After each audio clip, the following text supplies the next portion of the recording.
আচ্ছা, আমার বিয়েতে কাকে কাকে ইনভাইট করব? ধুর, আমাকে যারা করেছিল আমি তাদেরকেই করব, এক্সট্রা লোককে কেন করতে যাবো?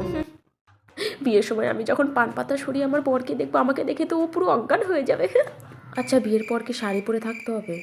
কিন্তু আমি তো হাফ প্যান্ট আর টি শার্ট ছাড়া থাকতেই পারি না। ধুর, ভালো লাগে না। মাকে বলেছিলাম যে আমি বিয়ে করবো না, তবুও আমাকে বিয়ে দিচ্ছে। ধুর, শাড়ি পরে থাকতে হলে আমি এক্ষুনি বিয়ে ক্যান্সেল করে দেবো। গিয়ে ফোন করে শুনে নিই। বিয়ে হয়ে গেলে তো আমি বাড়ি ছেড়ে চলে যাব। এগুলো তো সব মিস করব। ছাদে কত গাছ লাগিয়েছি আমি। ভালো লাগে না ব্যাং। শ্বশুর বাড়িতে যদি কেউ আমাকে ভালো না বাসে তখন কি করব আমি? মাকে বললাম আমি বিয়ে করবো না কোনোদিন। মা বাবাকে ছেড়েও আমাকে চলে যেতে হবে শ্বশুর বাড়ি।